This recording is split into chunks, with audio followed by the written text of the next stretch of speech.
Hello and welcome back to another episode of the Help Is Here podcast, brought to you by the Beyond Compulsion Academy. Today I'm back in the podcast studio and I was just having a talk with Andy, who works here and helps me, record and edit and produce all of these YouTube and podcast videos, right? And he was saying how in my last video I wasn't quite as upbeat as usual, I was a bit more sort of down and a bit more chilled out, and maybe even feeling like sad perhaps, but it was interesting because I was saying to him, well, I've got a bit of a cold at the moment, a bit under the weather, right? And, we were just talking about that and how, in some YouTube and podcast episodes, I'll be like well up for it and, quite excited to talk about certain concepts or have a conversation with maybe Mary or an ex-client or something like that, right? Whereas other times I may just be like pretty calm, pretty chilled out, and not feeling quite as let's go make a YouTube video, sort of vibe. So what I was saying though is it's interesting because I feel like that is quite a good reflection of life as a whole, for everybody. And I think nowadays, on YouTube and social media, a lot of people can present themselves in a way which is very false. Like they're acting as if they're always well up for life, always well happy, and maybe some people are, and I'm sure there is some people occasionally like that, but I think there's probably a lot of acting going on as well. And I think this is quite important to be aware of when it comes to porn addiction recovery in particular, because you don't really see people talking about porn addiction recovery who are maybe having like a bad day or they're ill, like I am right now. You don't really see that very often. I think most people wouldn't go, I've got a cold right now, I've got a runny nose and sore throat. You know what I'm going to do? I'm going to make a YouTube video talking about porn addiction. Like, the average person doesn't really think of that, which is completely understandable. Why would you? But I have like a set sort of weekly thing where I come into the studio and I'm not feeling that bad. So I was kind of like, well, we should be all right. And if Andy gets a cold, I'm going to feel really, really freaking bad. So we'll have to get him a present or something. But anyway, back to the point. I just want to get it out there that it's so important to know that there's going to be times in life, whether you've got a porn addiction, well, you're in a porn addiction right now because it's a temporary thing, you can change your brain. Whether you're in a porn addiction right now or not, just how life works, and I know this is so obvious, but I think it can be said more and more by people, is like how life works is there's going to be times where you're feeling really good.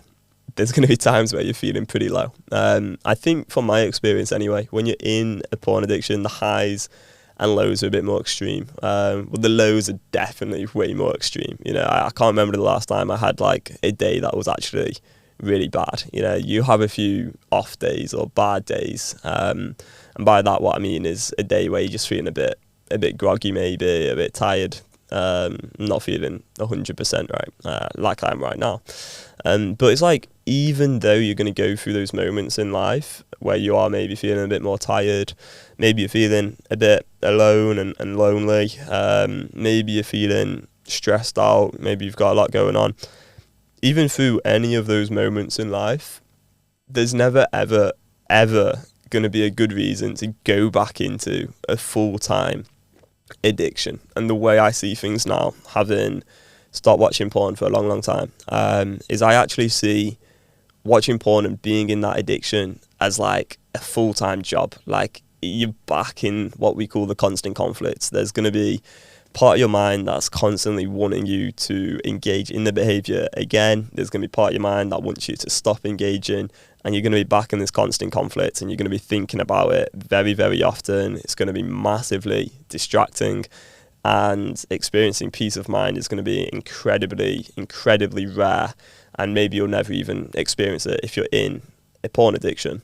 Now, it's engaging in that behaviour, watching porn just one time, like, that's what leads to you being back in the addiction. It's kind of hard to describe, but it's a bit like, let's say, you had a job, and then you left the job. Like, you've decided, okay, I'm going to stop this job now, and you leave the job, And then one day you go and show up at your ex-workplace and you're like, look, I'm here, I'm back, I'm back to do the job again.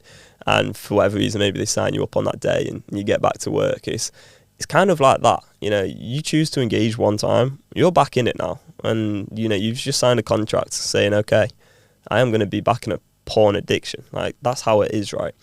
And then on the other side of it, once you've stopped watching for good and you're on the straight line and moment by moment you're dealing with compulsive desires, you're responding to the addictive part of the mind in the correct, appropriate, rational way. Well, yeah, there's going to be times which are really, really amazing. Last weekend was genuinely one of the best weekends of my life. It was just so good. This week's actually been pretty decent. There's been some times which haven't been absolutely amazing, sure, because I have been feeling a bit under the weather, right? But you're cracking on with life, and there's going to be sort of ebbs and flows. There's going to be maybe small kind of ups and downs, but everything's going to be so much more level. Like, it's going to be quite stable. You're going to feel a lot more grounded, and you'll be able to deal with those lows and just see, okay, well, yeah, like today hasn't been the best day. That's cool.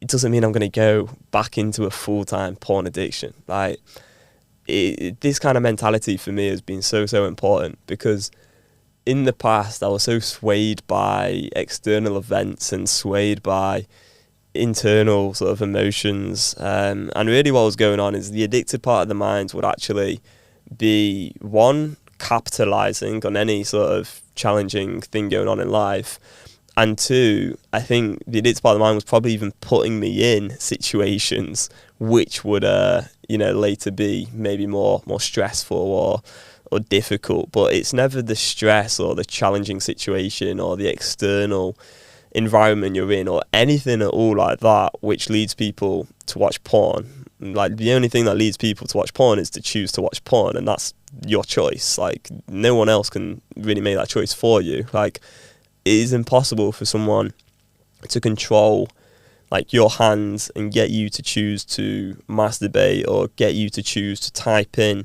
and start watching porn, or get you to scroll until you see something sexual. It's impossible for anyone but yourself to choose that for you. And so it's crazy to think that some external life event or anything like that could actually lead to you choosing to watch porn. It's just the addictive part of the mind rationalizes the behavior, because when you're in addiction, it doesn't really make sense, because part of you wants to stop it, but then you still end up relapsing. So then what happens is the addictive part of the mind says, oh, it's because I was stressed, oh, it's because I was lonely, oh, it's because I'm ill, it's because I was tired. That's what goes on, because it's like the mind's trying to figure out, like, why have I done this thing? And if the addictive part of the mind can rationalize it with these junky thoughts, well, that's how it's going to keep you stuck, engaging time after time after time, going round in circles, always trying to seek this fantasy place where you just suddenly no longer have the desire to watch porn, and life's like great. Maybe through self-improvement you get to a position where things are a little bit better, but there's still going to be days which are just pretty bad. And when you're in a porn addiction, one thing I can guarantee is you're going to have more bad days than good days, than if you were out anyway. I'm not saying like every single day is going to be awful, but if you're in a porn addiction struggling with this problem, like, you are going to have a lot of bad days, because being in the constant conflict of wanting to do something and also wanting to stop it and not knowing how to get out of that problem, that is difficult for anyone. I was stuck in that for so many years. Like, I know it is challenging, and I think the confusion around it and the uncertainty and the fear of relapsing, and then trying to remove all your triggers and doing all of this kind of stuff, it just doesn't work, and it just is a horrible mental place to be in. So I just want to make this video to get across that, look, some days in life they're going to be good, some days are going to be bad, and I know that's an obvious thing to say, but the addictive part of the mind is going to try and get you to relapse and then associate it with bad days, and then try and make you change your life so that every single day is good, which isn't actually going to happen, and it's just impractical and ridiculous, really. But if the addictive part of the mind can pull that trick on you, you will stay stuck for many years. And Final thing I'll say is I volunteered at the Samaritans, which is a really great charity here in the UK. I volunteered there for about 2.5 years, and I was listening to callers every day who were depressed, some were suicidal, a lot of people were having thoughts about ending their life, a lot of people were in prisons, and prisons in the UK are pretty messed up as well. And yeah, I spoke to people with all kinds of insane amounts of trauma, and people who had been in the army, people who had tortured other people.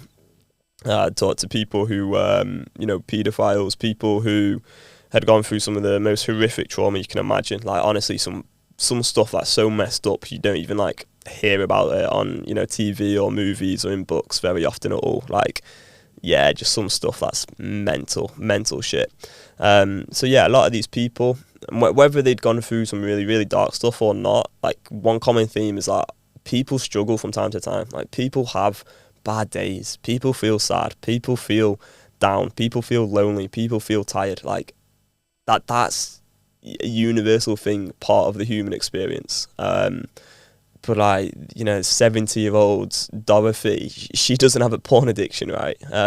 Like, most of the people I spoke to on the phone, they don't have a porn addiction, but they still have the same human experiences of struggling at times. That's common for everyone. And that, for me, was the evidence right there that actually all those thought patterns I had in the past around, oh, I'm watching porn because I'm lonely or I'm tired or I'm stressed, all of that is actually coming from the addicted part of the mind, because I'm talking to countless people who have those same emotions, but they're not in a porn addiction. They're not associating it with porn addiction at all, because they didn't have those wide neural pathways in that way. So yeah, hopefully this is useful to somebody out there. Really, really hope it is. If you would like to do me a favour, I would massively, massively appreciate it if you could leave a 5-star review on the podcast. I don't ask for this very often, but if you have been listening maybe for a few episodes and this has helped you in some way at all, that's going to massively help us out. Really, really is. So yeah, go ahead, do that if you'd like, and then I'll leave a link in the description to a free training video as well, so go and watch that if you would like to learn more about the Beyond Compulsion method. Thanks again, and we'll see you in the next one. Bye bye.